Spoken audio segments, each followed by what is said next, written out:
ओम शांति। आपका प्रश्न है, दूषित प्रसाद से देवताओं का अपमान व देवताओं को पीड़ा होती है?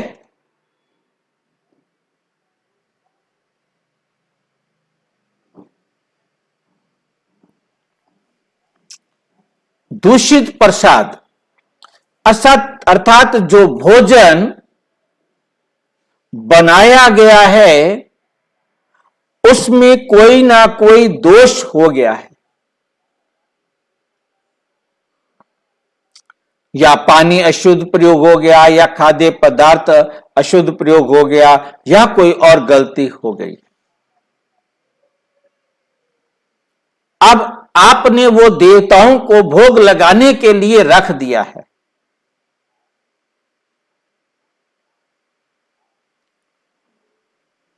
आपने भोग लगाया है, मैंने तो कई बार भोग लगाया। मेरा अनुभव है कि उसमें से 1 ग्राम का लाखवां हिस्सा भी कम नहीं होता।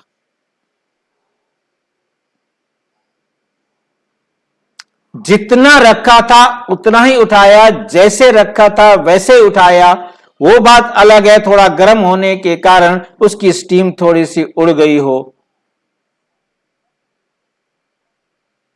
नहीं तो कोई भी देवी देवता, कोई भी परमात्मा कभी भी भोजन को टच नहीं करता,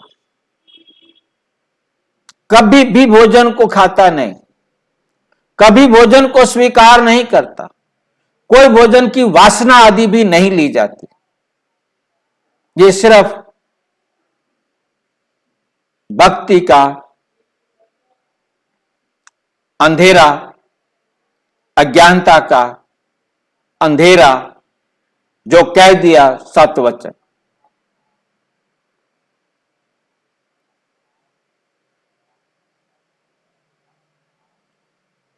परमात्मा या देवता संसार की चीजों को क्यों भोगेंगे?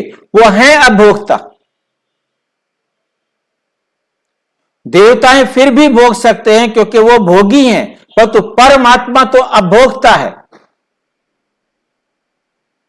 वो कभी संसार को भोगता नहीं, तो संसार की चीजों का सेवन क्यों करे?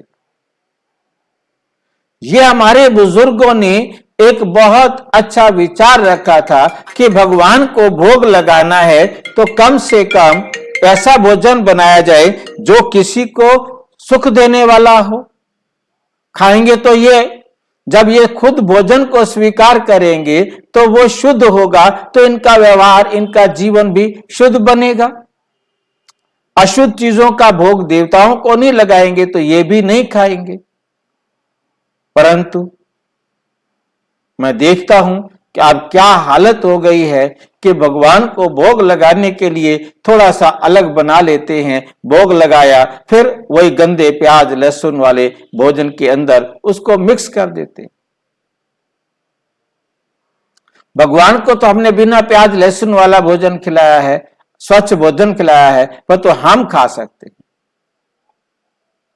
यदि हमने कोई भी भोजन दूषित बनाया है, अब उसे जो भी स्वीकार करेगा, स्वीकार तो हमने करना है, खाना तो हमने है, हमें जरूर पीड़ा हो, हमारे शरीर पर उसका दुष्प्रभाव पड़ सकता है।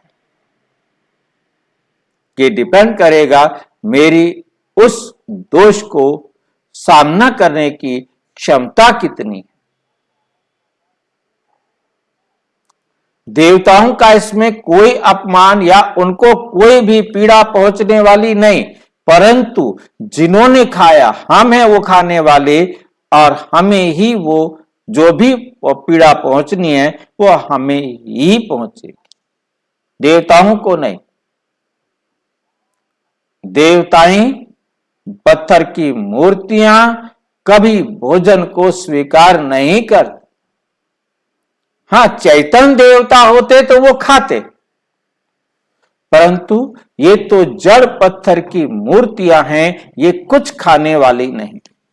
ये तो केवल ब्राह्मणों को खिलाने के लिए है, ब्राह्मणों की जीविका को बनाए रखने के लिए है। बाकी परमात्मा को भोग लगाने की जरूरत नहीं होती। परमात्मा कहते खाना बना के मुझे याद करो, मेरी याद से तुम्हें खुशी मिलेगी और खुशी में उस खाने को खाएंगे तो वो खाना उस खुशी को सुख देगा, बढ़ाने में सहयोग देगा। और यदि आप दुखी होकर खाना खाएंगे, क्रोध में खाना खाएंगे, किसी विकार में खाना खाएंगे, तो वो खाना उस विकार को बढ़ाने में आपको मदद करेगा। वो सारी एनर्जी उस विकार को ही मिलेगी। जैसे आपको याद हो या ना याद हो, आपने देखा हो या ना देखा हो, मैंने देखा है कि यदि किसी व्यक्ति को क्रोध होता है तो जो बुजुर्ग लोग थे वो उसके आगे से खाना उठा लेते थे,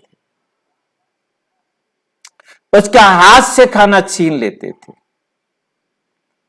भले वो जानते हो या नहीं जानते हो कि क्रोधी व्यक्ति को खाना नहीं, पानी देना है, क्योंकि पानी देने से वो विकारी जो हार्मोन्स बॉडी में रिलीज हुए हैं वो तुरंत बाथरूम के जरिए बाहर चले जाए। और यदि वो हार्मोन्स भोजन के साथ मिले तो वे, क्योंकि वो डक्टलेस चलते हैं, तो वो बॉडी से बहुत देर बाद निकलेंगे, तब तक उनका प्रभाव बॉडी पर ज्यादा पड़ जाएगा। इसलिए कहते हैं कि क्रोधी व्यक्ति को पानी पिलाओ, भोजन नहीं। वो यदि भोजन उसके हाथ से भी छीन लो। तो हमें समझ में आया, दूषित प्रसाद परमात्मा को कोई दुख नहीं पहुंचाता, क्योंकि वो खाता नहीं। देवताएं पत्थर की मूर्तियां हैं उनकी, वो हैं नहीं, इनको खाने वाले पर ही उसका प्रभाव पड़ेगा। ओके। और अच्छी तरह से समझना हो तो अपने समीप के किसी भी प्रजापिता ब्रह्मा कुमारी ईश्वरीय विश्वविद्यालय के किसी भी सेवा केंद्र पर संपर्क करें। और यदि कोई प्रश्न हो तो 9213106986 पर केवल टेलीग्राम करें, 9650692270 पर केवल व्हाट्सएप करें, फोन नहीं। ओम शांति।